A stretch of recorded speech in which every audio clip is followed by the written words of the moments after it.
መንግስት የአገር አባትና የህዝቦች ጠባቂ ነው። አባት ደግሞ ብዙ ልጆችን ከወለደ ፍላጎታቸውም እንዲሁ ብዙ ይሆናልና የሁሉንም ፍላጎት አርክቶ ማስተዳደር ቀላል አይሆንለትም። በእኔ መረዳትም የመንግስት ዋና ዋና ኃላፊነቶች አንደኛ አገርን ማልማትና የዜጎችን ህይወት መቀየር፣ ሁለተኛ ዜጎች በአገራቸው በሰላም እየተዘዋወሩ ሰርተው ሀብት አፍርተው ተጋብተውና ተዋልደው እንዲኖሩ የሰላምና የደህንነት ዋስትና ማረጋገጥ፣ ሶስተኛም የአገርን ዳር ድንበር ማናቸውም የውጭ ኃይል ወረራ ጠብቆ አገርን በሉዓላዊነት ማቆየት እንደሆነ እገነዘባለሁ። የጸጥታ ችግርም ሲከሰት በቶሎ ደርሶ ሰላም የማስከበርና የህዝቡን ደህንነት የመጠበቅ ኃላፊነትም ያው የመንግስት እንደሆነ አምናለሁ። አሁን የሚታየውንና በአገራችን በብዙ ቦታዎች እየተነሳሳ ያለውን የመተላለቅ ፍላጎትና አዝማሚያ በፍጥነት ማብረድና ማስከን የሚችልም የሚገባውም ያው መንግስት ነው። ሁሉንም አይነት ጥረት አድርጎ የጥይት ድምፅ የማይሰማባትና የባሩድ ሽታ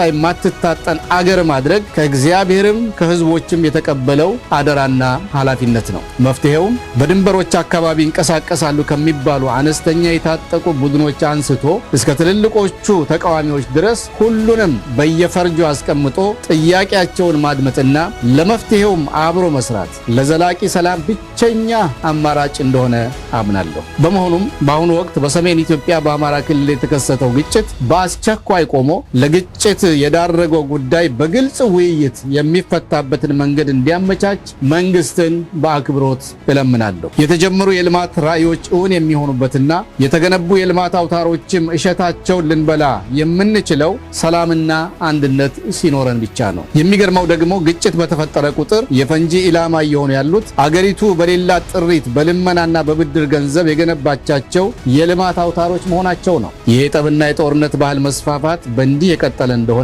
እሳቱ ሁሉንም ወገን እንደሚበላ ማወቅና ከወዲሁ የሚገታበትን መላ መፈለግ የሁሉም ኃላፊነት ነው። ስለሆነም መንግስት ሁሉንም አይነት ጥረት አድርጎ ይህንን ደም አቃቢ ግጭት በአስቸኳይ እንዲያቆምና እንዲያስቆም በታላቅ አክብሮትና ትህትና እለምናለሁ። የአማራ ክልሉን ብቻ ሳይሆን በኦሮሚያና በሌሎችም ክልሎች ጥያቄ ያለን የሚሉትን ሁሉ መንግስት የተከፈለውን መስዋዕትነት ከፍሎ ማለትም ፈረንጆቹ እንደሚሉት ወደኋላ አጎንብሶም ቢሆን ወደ ሰላም ማምጣት ለነገ የማይባል ተግባር መሆኑን ማሳሰብ እወዳለሁ። ልዩ ልዩ ጥያቄና ቅሬታ ያላችሁ ተቃዋሚ የፖለቲካና የብሔር ድርጅቶችና ቡድኖች የትኛውም አይነት የመረረና የከበደ የፖለቲካም ሆነ የመብት ወይም የነጻነት ጥያቄና አጀንዳ ቢኖራችሁ፣ በሌላ በኩል ደግሞ በመንግስት ስርዓቱ አልተደመጥንም የሚል ተስፋ መቁረጥ ቢሰማችሁም ፈጽሞ የጦርነትን መንገድ አትከተሉ። አገሪቱና ህዝቦቿ ጦርነትን የሚሸከሙበት ትከሻ የላቸውም። ጦርነት የሚበላው ለመብቱ ታገልለታለሁ የምትሉትን ህዝብ ጭምር መሆኑን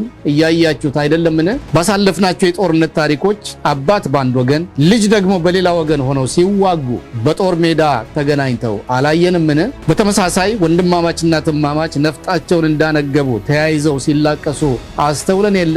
ዛሬ በጦርነት የሚከበር መብትም ሆነ የሚገኝ ስልት